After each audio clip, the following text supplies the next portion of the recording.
Kamala Harris, 10 million people have illegally come to this country, which is more than the population of New Jersey. Why does she deserve to be a president when she can't even manage the border? Why? Okay, so, yeah, I know. The bill that Biden and Harris put in to increase the border patrol. No. Don't. 1 second, please. No. It's not about the bill. You could do this all by executive order. Remain in Mexico. They've decided to empower the foreign.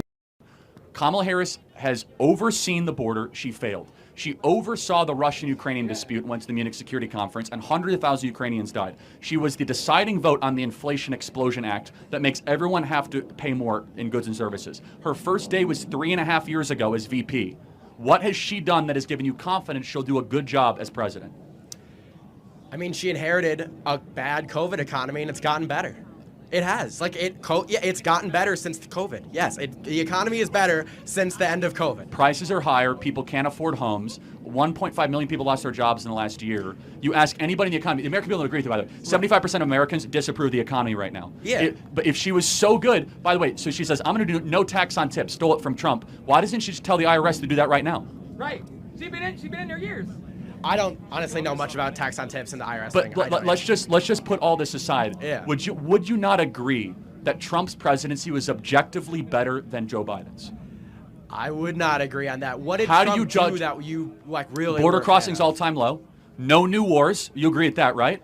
No new wars. He didn't pull out of Afghanistan, which he promised to do. Hold on a second. No new wars. He continued a war, though. Which war? The war in Afghanistan. How many Americans died in Afghanistan under Trump? He didn't pull out troops, though. He promised. Yes, he did. He was winding it down. No new wars under Trump. Guys, let me talk, please. Guys. Yeah. But let me just. So the economy under Donald Trump. If you guys want to buy a home in your life, when Trump was president, please let me talk, man. Jeez.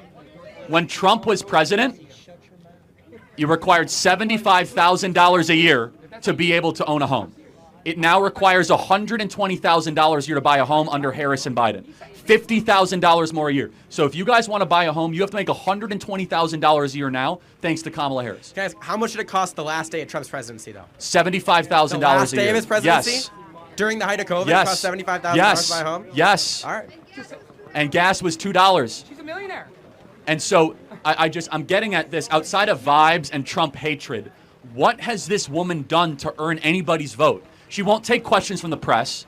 She didn't get a single vote from Democrat primary voters. She was installed by some sort of Zoom conference vote. Like, who is this person? Right. Can you tell me? Kamala Harris, who is she? Like, did she earn any votes? Like, how did she get here? I mean, the vice president, or she was the vice president. He dropped out, and she was on the ticket. That's my best guess of why she is. Looking at this, does that give you confidence that this person should be president? I'm fine with her experience. I think she has a lot of experience for the office. Yeah, I don't think you can argue that she doesn't. I mean, we already went through the border, but just like, you got to give me something, or the audience, like, make the case. Like, we're here in a battleground state, Wisconsin. Like, show me the case. I'll give you the case. Trump was president for 4 years. People were richer. World was safer. Border was secure. Things were going really, really well. We respect our own. Kamala Harris, like, what's the thing? What's the sales pitch? Outside of vibes and Brat Summer, like, what is the pitch? I mean, abortion's a big one. We're going to disagree on it, but I think it should be. Okay, let's say you're right on abortion. Yeah. Okay, where is that the most important civilizational issue? While we're on like. It's pretty important to a lot of people. So just let me understand. So Donald Trump says leave it to the states. How would that impact Wisconsin? So Wisconsin is this extremely gerrymandered state. Most of our statewide elected officials are Democrats, and our state legislature is almost a supermajority of Republicans. It's not reflective of what the state actually wants. And the law we're defaulting to is from 1849, I think. So it's left to the states, but we're not going to pass any new. We're going to default to 1849. Well, isn't there a ballot referendum around it? It's on the ballot, right? Yeah, I was going to say, Wisconsin is legalized abortion. So how would Trump even interfere with your abortion plans? I don't think I think it's by appointing pro-life judges to circuit courts and things like that. That's the main way. Okay, so the case for Kamala is that Donald Trump might appoint circuit court judges. He's going to appoint worse judges. That's one of the most important parts of the presidency.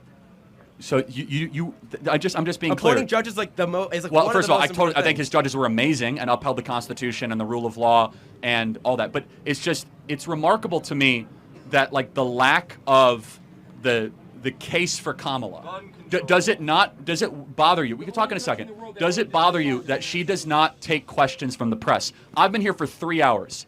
She will not take 5 minutes of questions. Does that bother you? For a president, not a senator, a president.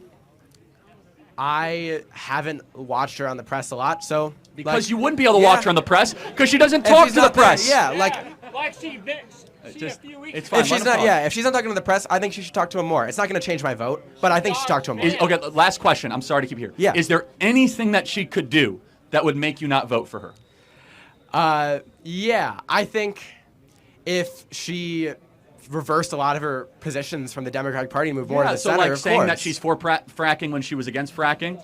Or saying that she was like against the electric vehicle mandate when she was for the electric vehicle mandate? I'm talking about issues that I care about more than fracking.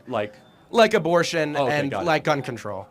Okay, got Yeah. it. So this is so interesting, and I'm glad we have clarity in that agreement. Yeah. I think preventing World War III and making sure Americans can own homes and having a robust economy not being invaded is far more important than the ability to murder unborn children, but we'll agree to disagree.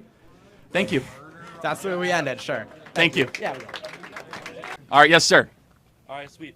Make sure you talk right into the mic. Yeah, of course. Sorry, can I raise it a little bit? Yeah, sure. Okay. I don't know. All right, how's this? Perfect. Great. All right. Hello, Charlie. Can you guys give him a little bit more space? Just Thank you. Thank you. Yeah. I'd like to ask you, how do you feel about replacing the Electoral College with ranked choice voting? I'm not a fan of ranked choice voting at all.